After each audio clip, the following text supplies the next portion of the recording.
ಯೆಹೋಶುವ ಅಧ್ಯಾಯ 7. ಯೆಹೂದ ಕುಲದವನು, ಜೆರಹನ ಗೋತ್ರದವನು, ಜಬ್ದೀಯ ಕುಟುಂಬದವನು, ಕರ್ಮೀಯ ಮಗನೂ ಆದ ಆಕಾನನು ಯೆಹೋವನಿಗೆ ಮೀಸಲಾಗಿಟ್ಟ ವಸ್ತುಗಳಲ್ಲಿ ಕೆಲವನ್ನು ಕದ್ದುಕೊಂಡದ್ದರಿಂದ ಇಸ್ರಾಯೇಲ್ಯರೆಲ್ಲರೂ ದ್ರೋಹಿಗಳಾದರು. ಯೆಹೋವನ ಕೋಪವು ಅವರ ಮೇಲೆ ಉರಿಯ ಹತ್ತಿತು.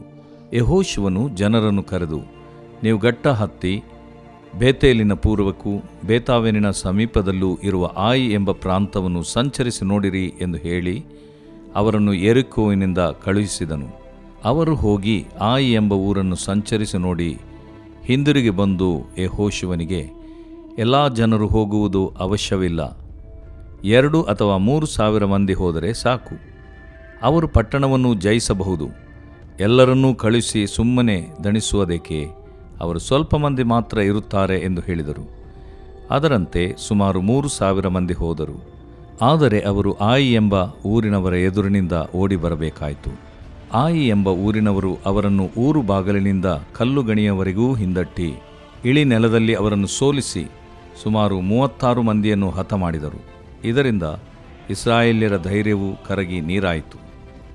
ಆಗ ಯೆಹೋಶುವನು ಇಸ್ರಾಯೇಲ್ಯರ ಹಿರಿಯರು ತಮ್ಮ ಬಟ್ಟೆಗಳನ್ನು ಹರಿದುಕೊಂಡು ತಲೆಯ ಮೇಲೆ ಬೂದಿಯನ್ನು ಹಾಕಿಕೊಂಡು ಸಾಯಂಕಾಲದವರೆಗೂ ಯೆಹೋವನ ಮಂಜೂಷದ ಮುಂದೆ ಬೋರಳ ಬಿದ್ದಿದ್ದರು.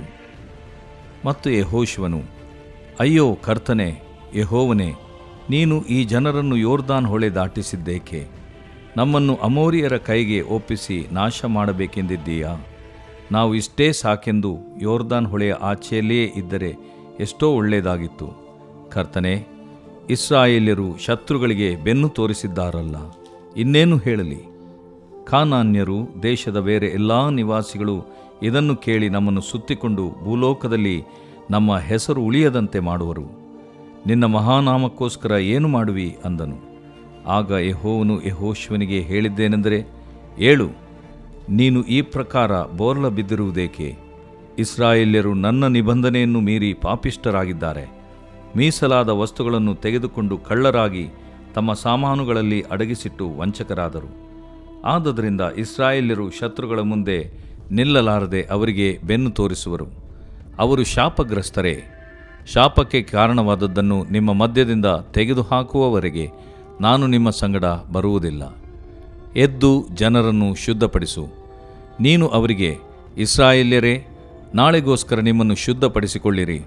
ನಿಮ್ಮ ಮಧ್ಯದಲ್ಲಿ ಶಾಪಕ್ಕೆ ಕಾರಣವಾದದ್ದುಂಟು, ನೀವು ಅದನ್ನು ತೆಗೆದುಹಾಕುವವರೆಗೂ ಶತ್ರುಗಳ ಮುಂದೆ ನಿಲ್ಲಲಾರಿರಿ ಎಂದು ನಿಮ್ಮ ದೇವರಾದ ಯೆಹೋವನು ಅನ್ನುತ್ತಾನೆ. ನಾಳೆ ಬೆಳಿಗ್ಗೆ ನೀವು ಕುಲಕುಲವಾಗಿ ನನ್ನ ಬಳಿಗೆ ಬನ್ನಿರಿ. ಯೆಹೋವನು ಯಾವ ಕುಲವನ್ನು ಹಿಡಿಯುತ್ತಾನೋ ಆ ಕುಲವು ಗೋತ್ರ ಗೋತ್ರವಾಗಿಯೂ, ಯಾವ ಗೋತ್ರವನ್ನು ಹಿಡಿಯುತ್ತಾನೋ ಆ ಗೋತ್ರವು ಕುಟುಂಬ ಕುಟುಂಬವಾಗಿಯೂ, ಯಾವ ಕುಟುಂಬವನ್ನು ಹಿಡಿಯುತ್ತಾನೋ ಆ ಕುಟುಂಬದವರು ಒಬ್ಬೊಬ್ಬರಾಗಿಯೂ ಬರಬೇಕು. ಯಾವನು ಮೀಸಲಾದ ವಸ್ತುಗಳನ್ನು ತೆಗೆದುಕೊಂಡವನೆಂದು ಹಿಡಿಯಲ್ಪಡುವನೋ ಅವನು ಯೆಹೋವನ ನಿಬಂಧನೆಯನ್ನು ಮೀರಿ ಇಸ್ರಾಯೇಲ್ಯರಲ್ಲಿ ಬುದ್ಧಿಹೀನ ಕಾರ್ಯವನ್ನು ನಡೆಸಿದ್ದರಿಂದ ತನ್ನ ಎಲ್ಲ ಆಸ್ತಿ ಸಹಿತವಾಗಿ ಸುಡಲ್ಪಡಬೇಕು ಎಂದು ಹೇಳು ಎಂಬುದೇ. ಯೆಹೋಶುವನು ಬೆಳಿಗ್ಗೆ ಎದ್ದು ಇಸ್ರಾಯೇಲ್ ಕುಲಗಳನ್ನು ಒಂದೊಂದಾಗಿ ಬರಮಾಡಲು ಯೆಹೂದ ಕುಲವು ಹಿಡಿಯಲ್ಪಟ್ಟಿತು. ಅದರ ಗೋತ್ರಗಳನ್ನು ಕರೆದಾಗ ಜೆರಹನ ಗೋತ್ರವು ಹಿಡಿಯಲ್ಪಟ್ಟಿತು. ಆ ಗೋತ್ರದ ಕುಟುಂಬಗಳನ್ನು ಕರೆದಾಗ ಜಬ್ದೀಯ ಕುಟುಂಬವು ಹಿಡಿಯಲ್ಪಟ್ಟಿತು. ಆ ಕುಟುಂಬದ ಪುರುಷರನ್ನು ಕರೆದಾಗ ಯೆಹೂದ ಕುಲದವನು, ಜೆರಹನ ಗೋತ್ರದವನು, ಜಬ್ದೀಯ ಕುಟುಂಬದವನು, ಕರ್ಮೀಯ ಮಗನೂ ಆದ ಆಕಾನನು ಹಿಡಿಯಲ್ಪಟ್ಟನು. ಆಗ ಯೆಹೋಶುವನು ಆಕಾನನಿಗೆ, ನನ್ನ ಮಗನೇ, ನೀನು ಇಸ್ರಾಯೇಲ್ ದೇವರಾದ ಯೆಹೋವನನ್ನು ಘನಪಡಿಸಿ ಆತನಿಗೆ ಸ್ತೋತ್ರ ಸಲ್ಲಿಸು. ನೀನು ಮಾಡಿದ್ದನ್ನು ನನಗೆ ಹೇಳು, ಯಾವುದನ್ನೂ ಮುಚ್ಚಬೇಡ ಅಂದನು. ಆಕಾನನು ಯೆಹೋಶುವನಿಗೆ, ನಾನು ಕೊಳ್ಳೆಯಲ್ಲಿ ಶಿನಾರ್ ದೇಶದ ಒಂದು ಉತ್ತಮವಾದ ನಿಲುವಂಗಿಯನ್ನು, 200 ರೂಪಾಯಿ ತೂಕದ ಬೆಳ್ಳಿಯನ್ನು, 50 ರೂಪಾಯಿ ತೂಕದ ಬಂಗಾರದ ಗಟ್ಟಿಯನ್ನೂ ಕಂಡು ಅದನ್ನು ಆಶೆಯಿಂದ ತೆಗೆದುಕೊಂಡೆನು.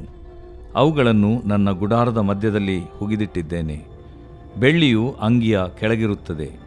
ನಾನು ನಿಜವಾಗಿ ಇಂಥದನ್ನು ಮಾಡಿ ಇಸ್ರಾಯೇಲ್ ದೇವರಾದ ಯೆಹೋವನಿಗೆ ವಿರುದ್ಧವಾಗಿ ಪಾಪ ಮಾಡಿದ್ದೇನೆ ಎಂದು ಉತ್ತರ ಕೊಟ್ಟನು. ಆಗ ಯೆಹೋಶುವನು ಆಳುಗಳನ್ನು ಕಳುಹಿಸಲು ಅವರು ಓಡಿ ಹೋಗಿ ನೋಡಲಾಗಿ ಆ ನಿಲುವಂಗಿಯು ಗುಡಾರದಲ್ಲಿ ಹುಗಿದಿತ್ತು, ಬೆಳ್ಳಿಯು ಅದರ ಕೆಳಗಿತ್ತು. ಅವರು ಅವುಗಳನ್ನು ಗುಡಾರದೊಳಗಿಂದ ತೆಗೆದುಕೊಂಡು ಯೆಹೋಶುವನು ಇಸ್ರಾಯೇಲ್ಯರು ಇದ್ದಲ್ಲಿಗೆ ಬಂದು ಯೆಹೋವನ ಮುಂದಿಟ್ಟರು. ಮತ್ತು ಯೆಹೋಶುವನು ಎಲ್ಲ ಇಸ್ರಾಯೇಲ್ಯರು ಜೆರಹನ ಮಗನಾದ ಆಖಾನನನ್ನು ಆ ಬೆಳ್ಳಿ, ನಿಲುವಂಗಿ, ಬಂಗಾರದ ಗಟ್ಟಿ, ಅವನ ಗಂಡು ಹೆಣ್ಣು ಮಕ್ಕಳು, ದನ ಕರುಗಳು, ಕತ್ತೆಗಳು, ಆಡು ಕುರಿಗಳು, ಗುಡಾರವು ಈ ಎಲ್ಲವುಗಳ ಸಹಿತವಾಗಿ ಹಿಡಿದು ಆ ಕೋರಿನ ತಗ್ಗಿಗೆ ಒಯ್ದರು. ಅಲ್ಲಿ ಯೆಹೋಶುವನು ಅವನಿಗೆ, ನೀನು ನಮ್ಮನ್ನು ಆಪತ್ತಿಗೆ ಗುರಿ ಮಾಡಿದ್ದೇಕೆ?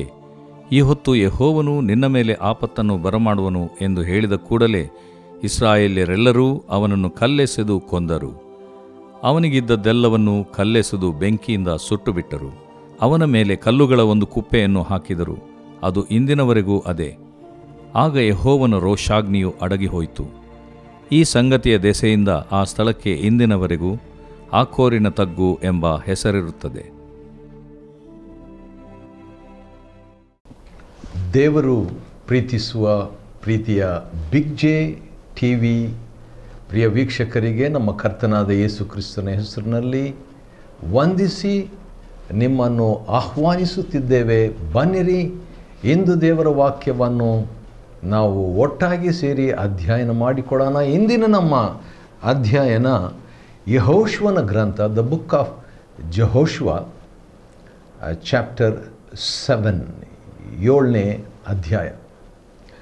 6ನೇ ಅಧ್ಯಾಯದಲ್ಲಿ ಒಂದು ದೊಡ್ಡ ಉತ್ಸಾಹ, ಶಬ್ದ, ಘೋಷಣೆ ಇವೆಲ್ಲ ಇರುವಂಥದ್ದನ್ನು 6ನೇ ಅಧ್ಯಾಯದಲ್ಲಿ ನೋಡ್ತೀವಿ. ಯಾಕಂತ ಹೇಳಿದ್ರೆ ಇಸ್ರಾಯೇಲರು ಪ್ರಥಮ ಜಯವನ್ನು ಪ್ರಥಮ ಬಾರಿಯಾಗಿ ಹೊಸ ನಾಯಕನ ನಾಯಕತ್ವದಲ್ಲಿ ಹೊಂದಿದರು.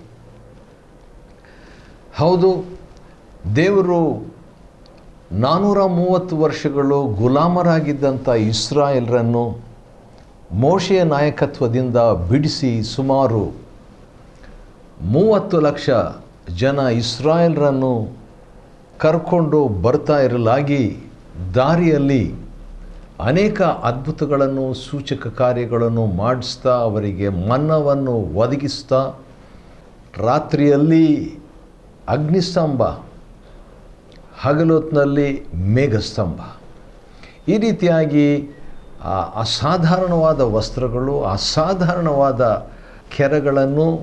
ಯಾಕೆ ಅಸಾಧಾರಣ ಅಂತ ಹೇಳಿದ್ನಂದರೆ 40 ವರ್ಷ ಅದು ಸೌದು ಹೋಗಲಿಲ್ಲ ಅಂತ, 40 ವರ್ಷ ಬಟ್ಟೆ ಹಾಳಾಗಲಿಲ್ಲ ಅಂಥ ಒಂದು ಸ್ಪೆಷಲ್ ಆಗಿರುವಂಥ ಒಂದು ವಸ್ತ್ರದೊಂದಿಗೆ ಒಂದು ದಿವಸ ನಾನು ಎಷ್ಟು ಅದ್ಭುತಗಳನ್ನು ದೇವರು ಮಾಡಿದನು ಎಂಬುದಾಗಿ ಕ್ಯಾಲ್ಕುಲೇಟರ್ ತಗೊಂಡು ಮಾಡುವಾಗ ಎರರ್ ಬಂದುಬಿಡ್ತು, ಕೆಟ್ಟೋಗ್ಬಿಡ್ತು. ಅಂದರೆ ಅನ್ಲಿಮಿಟೆಡ್ ಆಗಿ ಅಂತ ಹೇಳ್ಬಿಟ್ಟು ಅಷ್ಟೊಂದು ಅದ್ಭುತಗಳನ್ನು ದೇವರು ಇಸ್ರಾಯೇಲ್ರಿಗೆ ಮಾಡಿದನು. ಆನಂತರ ಹತ್ರ ಕಾನಾನ್ ದೇಶಕ್ಕೆ ಬಂದಾಗ ಮೋಶೆ ಆ ಒಂದು ನೆಬೋ ಪರ್ವತದ ಹತ್ತಿರ, ನೆಬೋ ಅಂತ ಹೇಳಿದರೆ ಪ್ರವಾದಿಸುವ, ಪ್ರವಾದಿಸುವ ಎಂಬ ಅರ್ಥವುಳ್ಳಂಥ ಒಂದು ಪರ್ವತದ ಮೇಲೆ ನಿಂತ್ಕೊಂಡು, ಆನಂತರ ಸುಮಾರು 2600 ಅಡಿ ಇರುವಂಥ ಆ ಒಂದು ಶಿಖರ, ಆ ಪಿಸ್ಗಾ ಶಿಖರ, ಉನ್ನತ ಎಂಬುದಾಗಿ ಅದರ ಅರ್ಥ. ಅದರ ಮೇಲೆ ನಿಂತ್ಕೊಂಡು ಕಾನಾನ್ ದೇಶವನ್ನು ನೋಡ್ತಾನೆ. ನೋಡಿದ ಮೇಲೆ ದೇವರು ಅವನಿಗೆ ಅಲ್ಲಿ ಸಮಾಧಿ ಮಾಡುವಂಥ ಒಂದು ಅವಕಾಶ ಮೋಶೆಗೆ ಮಾತ್ರ, ಇಡೀ ಭೂಲೋಕದಲ್ಲಿ ದೇವರು ತಾನೇ ಸಮಾಧಿ ಮಾಡಿದಂಥ ವ್ಯಕ್ತಿ ಅಂದರೆ ಮೋಶೆ. ಅಂಥ ಒಂದು ಅನುಭವ ಮೋಶೆಗೆ ಮಾತ್ರ ಆಯಿತು. ಇಸ್ರಾಯೇಲರ ದುಃಖಗೊಂಡು ಅನಂತರ ಹೊರಟು ಹೋಗ್ತಾರೆ. ಆದರೆ ಮುಂಚೆನೇ ಹೊರಟಿರ್ತಾರೆ. ಮೋಶೆ ಸಹ ಯಾರಿಗೂ ಗೊತ್ತಿಲ್ಲ ಎಲ್ಲಿರೋದಂತ ಹೇಳ್ಬಿಟ್ಟು, ಯಾಕಂದರೆ ಅವರು ಮುಂದುವರಿಸ್ಬಿಟ್ಟಿರ್ತಾರೆ. ಯೆಹೋಶುವನು ಹೊಸ ನಾಯಕನು ನೇಮಿಸಲ್ಪಟ್ಟು ಹೊರಡ್ತಾ ಇರುವಾಗ ದೇವರು ಯೆಹೋಶುವನ ಹತ್ರ ಮಾತಾಡಿಬಿಟ್ಟು, ನಾನು ನಿನ್ನ ಸಂಗಡ ಇದ್ದೇನೆ, ಮೋಶೆ ಸಂಗಡ ಇದ್ದ ಹಾಗೆ ನಿನ್ನ ಸಂಗಡ ಕೂಡ ಇರ್ತೇನೆ. ಆದರೆ ಧರ್ಮಶಾಸ್ತ್ರವು ನಿನ್ನ ಬಾಯಲ್ಲಿರಲಿ, ಹೃದಯದಲ್ಲಿರಲಿ, ಯಾವಾಗಲೂ ಹಗಲಿರಲಿ ಅದನ್ನು ಧ್ಯಾನಿಸ್ತಾ ಇರು ಎಂಬುದಾಗಿ ಹೇಳುವಾಗ ವಾಕ್ಯದ ಒಂದು ಅನುಭವದಿಂದ, ವಾಕ್ಯದ ಎನ್ಕೌಂಟರ್ನಿಂದ, ಸಂಧಿಸುವಿಕೆಯಿಂದ ಮೋಶೆಯ ಶಿಷ್ಯನಾದ ಯೆಹೋಶುವನು ಕಾನಾನ್ ದೇಶಕ್ಕೆ ತನ್ನ ಹೊಸ ತಲೆಮಾರನ್ನು, ಹಳೆ ತಲೆಮಾರುಗಳು 40 ವರ್ಷಗಳು ಅರಣ್ಯದಲ್ಲೇ ಅವರು ಸತ್ತು ಹೋಗಿದ್ದರು. ಹೊಸ ತಲೆಮಾರುಗಳನ್ನು ಅಥವಾ ಹೊಸ ಸಂತತಿಯನ್ನು ಸುಮಾರು 30 ಲಕ್ಷ ಜನರನ್ನು ಯೆಹೋಶುವನು ಈಗ ಕರ್ಕೊಂಡು ಹೋಗ್ತಾ ಇರುವಾಗ ಹತ್ತಿರ ಅವರು ಯೆರಿಕೋ ಹತ್ತಿರ ಯೋರ್ದನ್ ಹತ್ರ ಬಂದಾಗ ಅಲ್ಲೊಂದು ಅದ್ಭುತ, ಯೆರಿಕೋ ಹತ್ರ ಬಂದಾಗ ಇನ್ನೊಂದು ಅದ್ಭುತ. ಆ ಅದ್ಭುತ ಏನಂದರೆ 7 ದಿವಸ ಅವರು ಅದರ ಸುತ್ತಲೂ ಸುತ್ತಾಡ್ತಾರೆ. ಸುತ್ತಾಡಿದಾಗ 7ನೇ ದಿವಸ 7 ಸಾರಿ ಸುತ್ತಾಡ್ತಾರೆ. ಅದಾದ ನಂತರ ಯೆರಿಕೋ ಗೋಡೆ ಕುಸಿದು ಬೀಳ್ತದೆ. ಆರ್ಭಾಟದಿಂದ, ಬಹುಶಃ ಸ್ತುತಿ ಸ್ತೋತ್ರದಿಂದ, ಯಾಕಂತ ಹೇಳಿದ್ರೆ ಜನರು ಆರ್ಭಟಿಸ್ತಾರೆ, ಕರ್ತನ ನಾಮವನ್ನು ಬಹುಶಃ ಅವರು ಹೇಳಿರಬೇಕು. ಆ ರೀತಿಯಾಗಿ ಯುದ್ಧವಿಲ್ಲದೆ ದೇವರ ವಾಕ್ಯ, ದೇವರ ಸ್ತೋತ್ರ, ದೇವರ ಮಂಜೂಷ, ದೇವರ ನಾಯಕನು, ದೇವರ ಸೇನಾಪತಿ, ದೇವರ ಯಾಜಕರು ಈ ರೀತಿಯಾಗಿ ಹೋಗಿ ಆ ಯೆರಿಕೋವನ್ನು ವಶಪಡಿಸಿಕೊಳ್ತಾರೆ. ಮತ್ತು ಆ ಸಂದರ್ಭದಲ್ಲಿ ಆ ಯೆಹೋಶುವನು ಅಂಥ ಒಂದು ಆರ್ಭಾಟದಲ್ಲಿ, ಅಂಥ ಒಂದು ಉತ್ಸವದಲ್ಲಿ ಕೂಡ ಒಬ್ಬ ಸ್ತ್ರೀ ಮಹಿಳೆಗೆ ವಾಗ್ದಾನ ಮಾಡಿದಂಥ, ಯಾರು? ರಾಹಾಬ್ ಅಂತ ಹೇಳಿದ್ರೆ ಗರ್ವ ಅಥವಾ ಹೆಮ್ಮೆ, ಹೊಗಳಿಕೊಳ್ಳುವಿಕೆ, ಅಹಂಕಾರಿಗಳನ್ನು ದೇವರು ಎದುರಿಸ್ತಾನೆ. ಆದರೆ ಈ ಅಹಂಕಾರಿಗಳು ತಗ್ಗಿಸಿಕೊಳ್ಳುವಾಗ ಅವರಿಗೆ ಕೃಪೆಯನ್ನು ಕೊಡ್ತಾನೆ. ದೇವರ ಕೃಪೆ ಆಹಾಬಳಿಗೂ ಅವಳ ಕುಟುಂಬದವರಿಗೂ ಅವಳಿಗಿರುವ ಅವಳ ಗೋತ್ರದ ಎಲ್ಲ ಜನರಿಗೂ ಒಂದು ದೇವರ ಕೃಪೆಯ ಆಶೀರ್ವಾದ ಸಿಕ್ತು. ಅವರು ಕೂಡ, ಆಕೆ ಕೂಡ, ಅವರೆಲ್ಲರೂ ಕೂಡ ಇಸ್ರಾಯೇಲರ ಜೊತೆಯಲ್ಲಿ ಭಾಗಿಯಾಗಿ ಅನ್ಯ ದೇಶದವಳು, ಅನ್ಯ ವ್ಯಕ್ತಿಯಾದಂಥ ಯಹೂದಿ ಅಲ್ಲದಂಥ ವ್ಯಕ್ತಿಗಳು ಕೂಡ ಈಗ ಯಹೂದ್ಯರೊಂದಿಗೆ ಸೇರಿ ಸಂತೋಷದಿಂದ, ಸಂಭ್ರಮದಿಂದ ಇರ್ತಾರೆ. ಅದಕ್ಕಿಂತ ಮುಂಚಿತವಾಗಿ ಅವರ ಹಬ್ಬ ಕೂಡ ಮಾಡಿದರು, ಪಸ್ಕ ಹಬ್ಬವನ್ನು ಮಾಡಿದರು. ಹಬ್ಬ ಮಾಡಿ ಸಂತೋಷಪಟ್ಟು ಜಯವನ್ನು ಗಳಿಸಿದಂಥ ವೇಳೆಯಲ್ಲಿ ಈಗ ಒಂದು ವಿಷಾದಕರವಾದಂಥ ಘಟನೆ ಯೆಹೋಶುವನ ಕಾಲದಲ್ಲಿ ನಡೀತದೆ. 7ನೇ ಅಧ್ಯಾಯದಲ್ಲಿ ನಾವು ನೋಡುವಾಗ ಯೆಹೂದ ಕುಲದವನು, ಜೆರಹನ ಗೋತ್ರದವನು, ಜಬ್ದಿ ಕುಟುಂಬದವನು, ಕರ್ಮಿಯ ಮಗನು ಆದ ಆಕಾನನು. ದೇವರಿಗಾಗಲೇ ಹೇಳಿದರು 6ನೇ ಅಧ್ಯಾಯ 17ನೇ ವಚನದಲ್ಲಿ, ಇದರಲ್ಲಿರುವುದೆಲ್ಲವೂ ಕೇವಲ ಯೆಹೋವನ ಸೊತ್ತೇ, ದೇವ್ರಿಗೆ ಸೇರಿದ್ದು. ಆ ಒಂದು ಹೊಸ ದೇಶ ಯೆರಿಕೋವಿನ ದೇಶದಲ್ಲಿ, ಹೊಸ ಪಟ್ಟಣದಲ್ಲಿ, ಆ ಕಾನಾನ್ ದೇಶ ಯೆರಿಕೋ ಪಟ್ಟಣದಲ್ಲಿ ಇರುವಂಥದ್ದೆಲ್ಲವೂ ಅದನ್ನು ವಶಪಡಿಸಿಕೊಂಡಾಗ ದೇವರು ಹೇಳ್ತಾರೆ, ಅದೆಲ್ಲ ನನ್ನದು. ಭೂಮಿಯು ಅದರಲ್ಲಿರುವ ಸಮಸ್ತವು ಯೆಹೋವನದೇ. ಆ ವಾಕ್ಯ ಭಾಳ ಒಂದು ದೊಡ್ಡ ವಾಕ್ಯ. ಅದನ್ನು ನೆನಪಿನಲ್ಲಿ ಇಟ್ಕೊಳ್ಳುವಂಥದ್ದು ಒಳ್ಳೆಯದು. ಆ ವಾಕ್ಯ ನನಗೆ ನೆನಪಿಗೆ ಬರ್ತಿದೆ. ಕೀರ್ತನೆ 24ನೇ ಅಧ್ಯಾಯದಲ್ಲಿ 1ನೇ ವಚನದಲ್ಲಿ, ಭೂಮಿಯು ಅದರಲ್ಲಿರುವ ಸಮಸ್ತವು ಯೆಹೋವನದೇ ಎಂಬಂಥ ಮಾತು ಲಿಖಿತವಾಗಿದೆ. ಹೌದು, ಇನ್ನೊಂದು ಮಾತು ಕೂಡ ಅದರಲ್ಲಿದೆ, ಭೂಮಿಯು ಅದರಲ್ಲಿರುವ ಸಮಸ್ತ ಯೆಹೋವನದು, ಲೋಕವು 24:1 ಕೀರ್ತನೆ, ಲೋಕವು ಅದರ ನಿವಾಸಿಗಳು ಆತನವೇ. ಹಾಗಾದರೆ ದೊಡ್ಡ ನಾಯಕನು, ದೊಡ್ಡ ಒಡೆಯನು, ದೊಡ್ಡ ದೇವರು, ಯಜಮಾನನು, ಮಾಲೀಕನು. ಹಾಗಿರುವಾಗ ಆ ಯೆರಿಕೋವಿನಲ್ಲಿ ಇರುವಂಥದ್ದು ಕೂಡ ನನ್ನದೇ ಎಂಬುದಾಗಿ ದೇವರು ಮುಂಚಿತವಾಗಿ ಹೇಳ್ತಾನೆ. ಆತನಿಗೆ ಇಷ್ಟ ಬಂದಂಥವರಿಗೆ ಅದನ್ನು ಕೊಡುವ ಆತನಾಗಿದ್ದಾನೆ. ಹಾಗಿರುವಾಗ ಆಕಾನನು ಏನು ಮಾಡ್ತಾನೆ? ದೇವರಿಗೆ ಮೀಸಲಾಗಿಟ್ಟಂಥ ವಸ್ತುಗಳಲ್ಲಿ ಕೆಲವನ್ನು ಕದ್ದುಕೊಂಡು ಬಿಟ್ಟನು. ಸರಿ, ಅಷ್ಟೇ. ಈ ರೀತಿಯಾಗಿ ಕದ್ದುಕೊಂಡದರಿಂದ ಏನಾಯಿತು ಎಂಬುದಾಗಿ ನೋಡುವಾಗ, ಈಗ ಯೆಹೋಶುವನು ಜನರನ್ನು ಕರೆದುಬಿಟ್ಟು, ಈಗ ನೀವು ಆಯಿ ಎಂಬ ಆ ಊರಿಗೆ ಹೋಗಿ ಯುದ್ಧ ಮಾಡಿರಿ, ಅದನ್ನು ಕೂಡ ನಾವು ವಶಪಡಿಸಿಕೊಳ್ಬೇಕು ಎಂಬುದಾಗಿ ಹೇಳಿ, ಎಲ್ಲರೂ ಹೋಗಬೇಕಾಗಿಲ್ಲ, 30 ಲಕ್ಷ ಜನರು ಯುದ್ಧಕ್ಕೆ ಹೋಗಬೇಕಾಗಿಲ್ಲ. ಅದು ಸಣ್ಣ ಊರು. ಆದ ಕಾರಣ 30 ಲಕ್ಷಕ್ಕೆ ಬದಲಾಗಿ ಯೆಹೋಶುವನು ಹೇಳುವಂಥ ಮಾತು, ಒಂದು 3,000 ಜನರು ಹೋದರೆ ಸಾಕು, ಸುಮಾರು 3,000 ಜನರು ಅಂತ ಕಳಿಸ್ತಾನೆ. ಅಲ್ಲಿ ಸ್ವಲ್ಪ ಮಂದಿನೇ ಆಯಿ ಊರಿನಲ್ಲಿರ್ತಾರೆ. ಆಯಿ ಎಂಬ ಊರಿನ ಹೆಸರಿನ ಅರ್ಥ ಏನಂದರೆ ತಿಪ್ಪೆ, ಹಾಳು ಬಿದ್ದ ಸ್ಥಳ ಅಂತ ಹೇಳ್ಬಿಟ್ಟು. ಆ ಹಾಳು ಬಿದ್ದಂಥ ಆ ತಿಪ್ಪೆ ಹತ್ರ ಸುಮಾರು 3,000 ಜನರ ಭಟರನ್ನು ಯೆಹೋಶುವನು ಕಳಿಸ್ತಾನೆ. ಕಳಿಸಿದಾಗ ಏನಾಗ್ತದೆ, ಸೋತೋಗ್ಬಿಡ್ತಾರೆ. ಇಸ್ರಾಯೇಲರು ಸೋತೋಗ್ಬಿಡ್ತಾರೆ. ಸ್ವಲ್ಪನೇ ಜನರು ಆಯಿ ಊರಿನವರು 3,000 ಜನರನ್ನು ಓಡಿಸ್ಕೊಂಡು ಅವ್ರ ಮೇಲೆ ಜಯ ಹೊಂದಿ ಸುಮಾರು 36 ಜನರನ್ನು, ಅವರು 36 ಮಂದಿಯನ್ನು ಕೊಂದುಬಿಡ್ತಾರೆ. ಇಸ್ರಾಯೇಲರು ಸತ್ತು ಹೋಗ್ತಾರೆ. ಆಯಿ ಊರಿನ ಕಡೆಯವರು ಎಷ್ಟು ಜನ ಸಂಹಾರವಾದರು ಎಂಬುದಾಗಿ ಲೆಕ್ಕ ಎಲ್ಲ. ಬಹುಶಃ ಅವರು ಜಯ ಹೊಂದಿದರು. ಯಾವಾಗ ಶತ್ರುಗಳು ಜಯ ಹೊಂದಿದಾಗ ಇಸ್ರಾಯೇಲರಿಗೆ ಅದು ದೊಡ್ಡ ಶಾಕ್. ಅದನ್ನು ಅವರು ವಿಚಾರಿಸ್ತಾರೆ, ದೇವರೇ ಯಾಕೆ ಹೀಗಾಯಿತು, ಏನು ನಮ್ಮಲ್ಲಿ ಕೊರತೆ, ಮಿಸ್ಟೇಕು, ತಪ್ಪು, ದೋಷ, ಪಾಪ ಎಂಬುದಾಗಿ ಕೇಳ್ತಾರೆ. ಇಸ್ರಾಯೇಲರ ಎಲ್ಲರಿಗೂ ಆ 30 ಜನರ ಸತ್ತು ಹೋದದರಿಂದ 5ನೇ ವಚನ, ಯೆಹೋಶುವ 7:5, ಇಸ್ರಾಯೇಲರ ಧೈರ್ಯವು ಕರಗಿ ನೀರಾಯಿತು.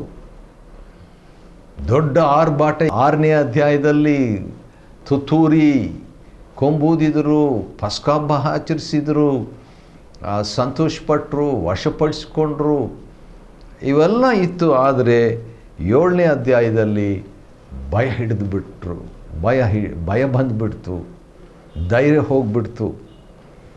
ಅಂಥ ಸಂದರ್ಭದಲ್ಲಿ ಯೆಹೋಶುವನು ಇಸ್ರಾಯೇಲರ ಹಿರಿಯರು ತಮ್ಮ ಬಟ್ಟೆಗಳನ್ನು ಹರಿದುಕೊಂಡ್ರು. ಯಾಕಂದರೆ ಅದು ಅವರ ಪಶ್ಚಾತ್ತಾಪ, ಬೇಸರ ಇವುಗಳನ್ನು ವ್ಯಕ್ತಪಡಿಸುವಂಥದ್ದು. ಆಗ ಒಂದು ಪ್ರಾರ್ಥನೆಯನ್ನು ಯೆಹೋಶುವನು ಮಾಡ್ತಾನೆ. ಅದು ಒಂದು ವಿಧವಾಗಿ ನೆಗೆಟಿವ್ ಪ್ರಾರ್ಥನೆ, ನಕಾರಾತ್ಮಕವಾಗಿ. ಆದರೆ ಹಳೆ ಒಡಂಬಡಿಕೆಯಲ್ಲಿ ಇದ್ದಂಥ ವ್ಯಕ್ತಿ ಆದ ಕಾರಣ ಅಂಥ ಒಂದು ಪ್ರಾರ್ಥನೆಯನ್ನು ಮಾಡ್ತಾನೆ. ಯೆಹೋವನೇ, ಅಯ್ಯೋ ಕರ್ತನೇ, ಯೆಹೋವನೇ. 7ನೇ ವಚನ 7, ಯೆಹೋಶುವ 7ನೇ ಅಧ್ಯಾಯ 7ನೇ ವಚನದಲ್ಲಿ, ನೀನು ಈ ಜನರನ್ನು ಯೋರ್ದನ್ ಹೊಳೆ ದಾಟಿಸಿದ್ದೇಕೆ? ಈ ಜನರನ್ನು ಯಾಕೆ ಯೋರ್ದನ್ ಹೊಳೆ ದಾಟಿಸಿದ್ದಿ? ನಮ್ಮನ್ನು ಅಮೋರಿಯ ಕೈಗೆ ಒಪ್ಪಿಸಿ ನಾಶ ಮಾಡಬೇಕಂತಿದ್ಯಾ? ದೇವ್ರು ನಾಶ ಮಾಡಬೇಕಂತಿದ್ದಾನ? ಇಲ್ಲವೇ. ಆದರೂ ಆ ಟೆನ್ಷನ್ನಲ್ಲಿ, ಆ ಬೇಸರದಲ್ಲಿ, ಆ ಸೋಲಿನಲ್ಲಿ, ಹೌದು, ಆ ಅಪಜಯದಲ್ಲಿ ಯೆಹೋಶುವನು ಇಂಥ ಒಂದು ನಕಾರಾತ್ಮಕವಾದ ಪ್ರಾರ್ಥನೆಯನ್ನು ಮಾಡಿಬಿಡ್ತಾನೆ. ನಾವು ಇಷ್ಟೇ ಸಾಕಂದು ಯೋರ್ದನ್ ಹೊಳೆ ಆಚೆಯಲ್ಲೇ ಇದ್ದರೆ ಎಷ್ಟು ಒಳ್ಳೆಯದಾಗಿತ್ತಲ್ಲ. ಕರ್ತನೇ, ಇಸ್ರಾಯೇಲರು ಶತ್ರುಗಳಿಗೆ ಬೆನ್ನು ತೋರಿಸಿದ್ದಾರಲ್ಲ, ಇನ್ನೇನು ಹೇಳಲಿ. ಕಾನಾನ್ಯರು, ದೇಶದ ಬೇರೆ ಎಲ್ಲ ನಿವಾಸಿಗಳು ಇದನ್ನು ಕೇಳಿಬಿಟ್ಟು, ಅಂದರೆ ಇಸ್ರಾಯೇಲರು ಸೋತೋಗ್ಬಿಟ್ರು, ಕೆಲವು ಜನರು ಮುಂದೆ ಸೋತೋಗ್ಬಿಟ್ರು, 36 ಜನರು ಸತ್ತೋಗ್ಬಿಟ್ರು ಎಂಬಂಥ ಮಾತನ್ನು ಅವರು ಕೇಳಿಬಿಟ್ರೆ, ಬೇರೆಯವರು, ಕಾನಾನ್ಯರು, ಬೇರೆಯವರೆಲ್ಲ ನಮ್ಮನ್ನು ಸುತ್ತಿಕೊಂಡು ಭೂಲೋಕದಲ್ಲಿ ನಮ್ಮ ಹೆಸರೇ ಇಲ್ಲದ ಹಾಗೆ ಮಾಡಿಬಿಡ್ತಾರಲ್ಲ. ಆ ರೀತಿಯಾಗಿ ಹೇಳಿಬಿಟ್ಟು ಒಂದು ಸಕಾರಾತ್ಮಕವಾದ ಪ್ರಾರ್ಥನೆ ಹೇಳಿಕೆಯನ್ನು ಯೆಹೋಶುವನು ಹೇಳ್ತಾನೆ. ಅದು ನನಗಿಷ್ಟ. ನಿನ್ನ ಮಹಾನಾಮಕ್ಕೋಸ್ಕರ ಏನು ಮಾಡುವಿ? ನಿನ್ನ ಮಹಾನಾಮಕ್ಕೋಸ್ಕರ ಏನು ಮಾಡುವಿ? What are you going to do for your great name? ನಿನ್ನ ಮಹಾನಾಮಕ್ಕಾಗಿ ಏನು ಮಾಡ್ತೀಯಪ್ಪ ಎಂಬಂಥ ಹೇಳಿಕೆಯಿಂದ ಯೆಹೋಶುವನು ಪ್ರಾರ್ಥನೆ ನಿಲ್ಲಿಸಿದಾಗ ದೇವರು ಬೇಸರ ಪಟ್ಕೊಳ್ಳಿಲ್ಲ. ಯಾಕಂದರೆ ದೇವರಿಗೆ ಅವನು ಪ್ರಶ್ನೆ ಹಾಕಿಬಿಡ್ತಾನೆ. ಯೆಹೋಶುವನು ನಕಾರಾತ್ಮಕವಾದ ಮಾತನ್ನು ಹೇಳ್ತಾನೆ. ಯಾಕೆ ನಮ್ಮನ್ನು ಹೊಳೆ ದಾಟಿಸಿದ? ಯಾಕೆ ಅಮೋರಿಯರ ಕೈಗೆ ಒಪ್ಪಿಸ್ಲಿಕ್ಕ ಎಂಬುದಾಗೆಲ್ಲ ಹೇಳ್ತಾನೆ. ಆದರೆ ಹೊಸ ನಾಯಕನಲ್ಲ, ಹೊಸ ಅನುಭವ ಅಲ್ಲ. ಆದ ಕಾರಣ ದೇವರು ಅದನ್ನು ಸೀರಿಯಸ್ ಆಗಿ ತಗೊಳ್ತಾ ಇಲ್ಲ. ಯಾಕಂದರೆ ಅವನು ಆ ಟೆನ್ಷನ್ನಲ್ಲಿ ಯೆಹೋಶುವನು ಆ ರೀತಿಯಾಗಿ ಹೇಳಿದ್ದು ದೇವರಿಗೆ ಅರ್ಥ ಆಯ್ತು. ಆದ ಕಾರಣ ನಿನ್ನ ಮಹಾನಾಮಕ್ಕಾಗಿ ಏನು ಮಾಡ್ತೀಯ ಅಂತ ಹೇಳಿದಾಗ ದೇವರು ಯೆಹೋಶುವನಿಗೆ ಉತ್ತರ ಕೊಟ್ಟು ಮಾತನಾಡಿ ಹೇಳಿದ್ದೇನೆಂದರೆ, ಹೇಳು, ಗೆಟ್ ಅಪ್, ಎದ್ದೇಳು. ನೀನು ಈ ಪ್ರಕಾರ ಬೋರ್ಲು ಬಿದ್ದಿರೋದೇಕೆ? ಯಾಕಂದರೆ ಬೋರ್ಲು ಬಿದ್ದುಕೊಂಡು ಪ್ರಾರ್ಥನೆ ಮಾಡ್ತಾ ಇದ್ದೆ ಯೆಹೋಶುವನು.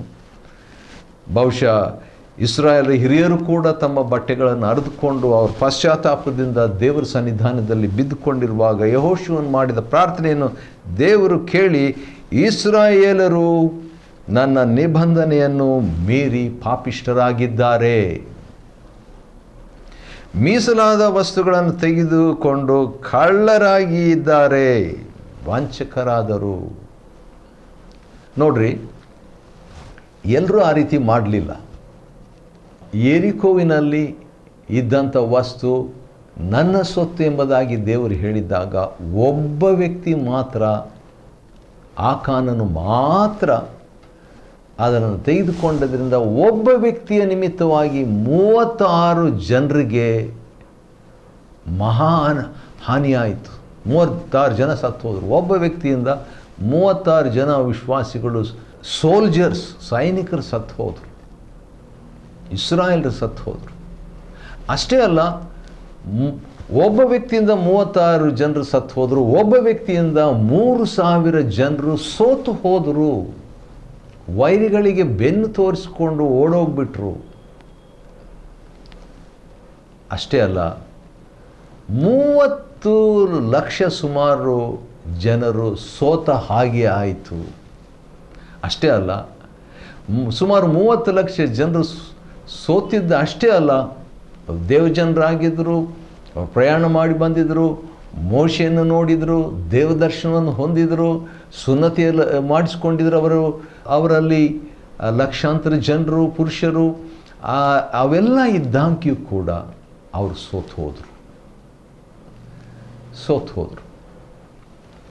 ಒಬ್ಬ ವ್ಯಕ್ತಿಯಿಂದ 36 ಜನರು ಪ್ರಾಣ ಕಳ್ಕೊಂಡ್ರು. ಒಬ್ಬ ವ್ಯಕ್ತಿಯಿಂದ 3,000 ಜನ ಸೋತು ಹೋದರು.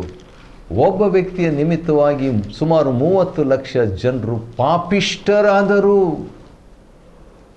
ದ್ರೋಹಿಗಳಾದರು. ದೇವರು ಅವರು ವಂಚಕರಾಗಿದ್ದಾರೆ ಅಂತ ಹೇಳಿಬಿಟ್ಟನು. ಆದ ಕಾರಣ ಅವರು ಶಾಪಗ್ರಸ್ತರಂತ ದೇವರು ಹೇಳಿಬಿಡ್ತಾನೆ. 12ನೇ ವಚನ.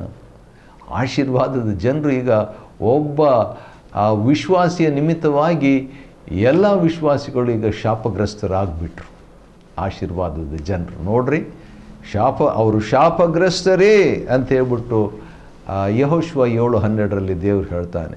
ಆದ ಕಾರಣ ಇವತ್ತಿನ ದಿವಸ ನೀನು ಶುದ್ಧಪಡಿಸು, ನೀವು ಎಲ್ಲರೂ ಶುದ್ಧಪಡಿಸಿಕೊಂಡು ನಾಳೆ ದಿವಸ ನೀನು ಕುಲವಾಗಿಯೂ, ಗೋತ್ರವಾಗಿಯೂ, ಕುಟುಂಬವಾಗಿಯೂ, ವೈಯಕ್ತಿಕವಾಗಿ ಯಾರಿದನ್ನು ಮಾಡಿದ್ರಂತ ನೋಡು ಅಂತ ಹೇಳಿದಾಗ ಯೆಹೋಶುವನು ಬೆಳಗ್ಗೆ ಎದ್ದು ಇಸ್ರಾಯೇಲ್ ಕುಲಗಳನ್ನು ಒಂದೊಂದಾಗಿ ಬರಮಾಡಿ, ಎಷ್ಟು ಟೈಮ್ ಹಿಡಿದಿರಬೇಕು? 12 ಕುಲದವರು ಒಂದೊಂದು ಕುಲ, ರೂಬೇನ್ ಕುಲ ಇಲ್ಲ ಎಂಬುದಾಗಿ. ಅನಂತರ ಯೆಹೂದ ಕುಲ ಅಂತ ಗೊತ್ತಾಗ್ಬಿಡ್ತು. ಯೆಹೂದ ಕುಲವು ಹಿಡಿಯಲ್ಪಟ್ಟಿದ್ದು. ಸರಿ, ಈಗ ಅದರ ಗೋತ್ರಗಳನ್ನು ಕರೆದಾಗ ಜರಹನ ಗೋತ್ರವನ್ನು ಕರೆದ್ರು. ಅಲ್ಲಿ ನೋಡಿದರು ಇವರೇ ಅಂತ ಗೊತ್ತಾಗ್ಬಿಡ್ತು. ಆ ಗೋತ್ರದ ಕುಟುಂಬಗಳನ್ನು ಕರೆದಾಗ ಜಬ್ದಿ ಕುಟುಂಬ ಅಂತ ಗೊತ್ತಾಗ್ಬಿಡ್ತು. ಜಬ್ದಿ ಕುಟುಂಬದಲ್ಲಿ ಯಾರಂತ ನೋಡಿದಾಗ ಆಕಾನನು ಅಂತ ಗೊತ್ತಾಗ್ಬಿಡ್ತು. ಆಕಾನನನ್ನು ಕರೆದು, ಮಗನೇ, ನೀನು ಇಸ್ರಾಯೇಲ್ ದೇವರನ್ನು ಘನಪಡಿಸಿ, ಯಾಕೆ ನೀನು ಮಾಡಿದ್ದು ಏನು ನನಗೆ ಮರೆ ಮಾಡಿದೆ ಹೇಳು ಅಂತ ಹೇಳಿದಾಗ, ಹೌದು, ನಾನು ಆ ದೇಶದ ನಿಲುವಂಗಿಯನ್ನು, ಸ್ವಲ್ಪ ಬೆಳ್ಳಿಯನ್ನು, ಸ್ವಲ್ಪ ಬಂಗಾರವನ್ನು ಕದ್ಕೊಂಡು ನನ್ನ ಗುಡಾರದಲ್ಲಿ ಅದನ್ನು ಬಚ್ಚಿಟ್ಟಿದ್ದೇನೆ ಅಂತ ಹೇಳ್ಬಿಟ್ಟು ಒಪ್ಕೊಂಡು ನಾನು ಪಾಪ ಮಾಡಿದೆ ಎಂಬುದಾಗಿ ಹೇಳ್ತಾನೆ. ಆಗ ಅವರು ಇಸ್ರಾಯೇಲ್ರ ಜನರು, ಗುಡಾರದ ಇಸ್ರಾಯೇಲ್ರಲ್ಲಿ ಎಲ್ಲರೂ ಇದ್ದಲ್ಲಿಗೆ ಯೆಹೋವನ ಮುಂದಿಟ್ಟರು. ಆವಾಗ ಏನಾಯಿತು? ಜರಹನ ಮಗನು, ಅವನ ಗಂಡು ಹೆಣ್ಮಕ್ಕಳು, ಗಂಡು ಮಕ್ಕಳು, ಹೆಣ್ಮಕ್ಕಳು, ದನ ಕರುಗಳು, ಕತ್ತೆಗಳು, ಆಡು ಕುರಿಗಳು, ಗುಡಾರವು, ಇವೆಲ್ಲ ತಗೊಂಡು ಬಂದು ಆಕೋರಿನ ತಗ್ಗಿಗೆ ಒಯ್ದರು. ಅಲ್ಲಿ ಯೆಹೋಶುವನು ಅವನಿಗೆ, ನೀನು ನಮ್ಮನ್ನು ಆಪತ್ತಿಗೆ ಗುರಿ ಮಾಡಿದೆ ಅಂತ ಹೇಳ್ಬಿಟ್ಟು ಅವನನ್ನು ಕಲ್ಲೆಸೆದು ಕೊಂದರು. ಈಗಾಗಲೇ ಅವನಿಗೆ ಸಾಕಷ್ಟಿತ್ತು. ಆದರೂ ಕೂಡ ಆಶೆ ನೋಡ್ರಿ, ಅವನಿಗಿದ್ದದ್ದೆಲ್ಲವನ್ನು ಕಲ್ಲೆಸೆದು ಬೆಂಕಿಯಿಂದ ಸುಟ್ಟುಬಿಟ್ರು ಎಂಬುದಾಗಿ ಆ ದೊಡ್ಡ ಕುಪ್ಪೆ ಆಯಿತು. ಆ ಒಂದು ಕುಪ್ಪೆಗೆ ಆಕೋರಿನ ತಗ್ಗು ಅಂತ ಹೆಸರಾಯಿತು. ಯೆಹೋಶುವ 7ನೇ ಅಧ್ಯಯನ ಮಾಡಿಕೊಳ್ಳುವಂತೆ ನಾವು ದೇವರು ನಮಗೆ ಕೊಟ್ಟ ಕೃಪೆಗಾಗಿ ಆತನಿಗೆ ಸ್ತೋತ್ರವಾಗಲಿ. ದೇವರು ನಿಮ್ಮನ್ನು ಆಶೀರ್ವದಿಸಲಿ.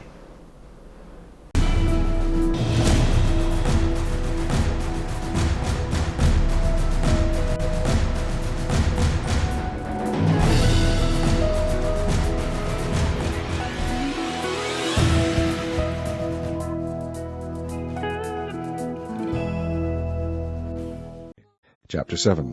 But the children of Israel committed a trespass in the accursed thing, for Achan, the son of Carmi, the son of Zabdi, the son of Zerah, of the tribe of Judah, took of the accursed thing, and the anger of the Lord was kindled against the children of Israel.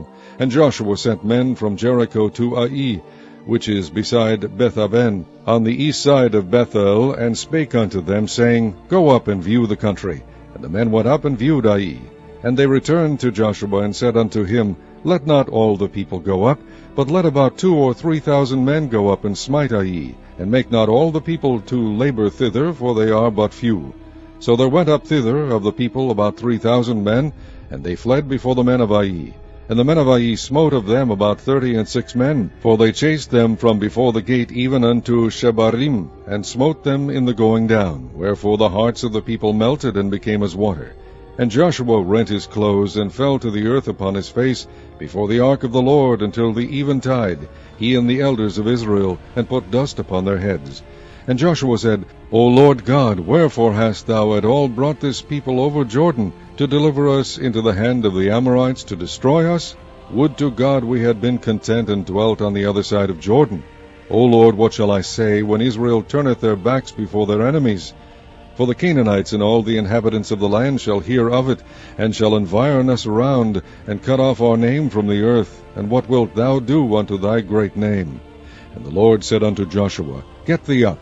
Wherefore liest thou thus upon thy face? Israel has sinned, and they have also transgressed my covenant which I commanded them. For they have even taken of the accursed thing, and have also stolen, and dissembled also, and they have put it even among their own stuff. Therefore the children of Israel could not stand before their enemies, but turned their backs before their enemies, because they were accursed. Neither will I be with you any more, except ye destroy the accursed from among you. Up, sanctify the people, and say, Sanctify yourselves against tomorrow, for thus saith the Lord God of Israel, There is an accursed thing in the midst of thee. O Israel, thou canst not stand before thine enemies, until ye take away the cursed thing from among you. In the morning before ye shall be brought according to your tribes, and it shall be that the tribe which the Lord taketh shall come according to the families thereof.